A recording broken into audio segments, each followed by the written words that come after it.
To, i-recap lang po natin yung mga final score sa mga nanalo ngayong araw na to sa NBA games. Unahin po natin itong Cleveland Cavaliers versus Chicago Bulls. Ang score po ay 119-113. Panalo po ang Cleveland Cavaliers. Manalo po, lamang po sila ng 6 points. Hindi po talaga nakahabol yung Chicago Bulls. Tapos ang kumakamada dito sa Cleveland Cavaliers sa pakalaking score ay si Donovan Mitchell. Ito po yung mga score nila. Donovan Mitchell, 36 points, 8 rebounds, 4 steals.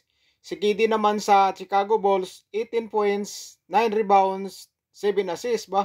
Muntik na mag-triple-double si KD. Tapos ang sunod naman po na laban, yung sunod naman Sacramento Kings versus Spurs. 96 lang yung Kings, 116 yung Spurs, 20 points po yung lamang ng Spurs sa Sacramento Kings. Tapos ang score naman ni Sabonis is 23 points, 11 rebound, at kay Wemby naman 34 points, 14 rebounds and 6 assists. Mukhang unti-unti nang lumalakas talaga si Wemby lumalaki na yung score ni Wembanyama ngayon Ito naman yung kasunod, Clippers versus Oklahoma Thunder. 131 yung Clippers, 134 yung Oklahoma Thunder. Panalo po yung Oklahoma. Panalo po sila.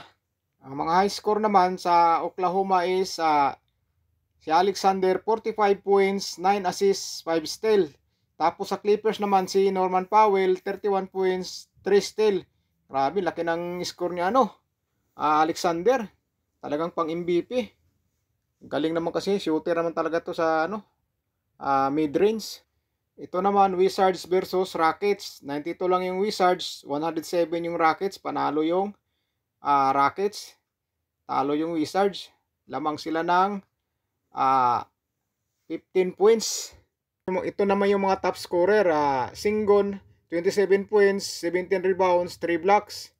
Cummington, 10 points, 6 assists, 4 steal. Layo.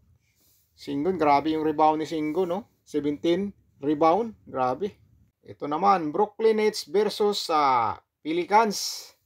Panalo po yung Brooklyn, 107. 105 lang yung Pelicans. Talagang 2 points lang yung lamang, 2 points lang.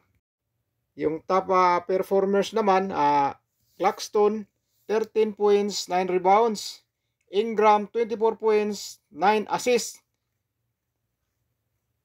Yun po yung mga top performers. So yun lang po mga idol, ang mga final score sa laro ng NBA ngayon. 5 games lang po. 5 games lang po ngayong araw na to.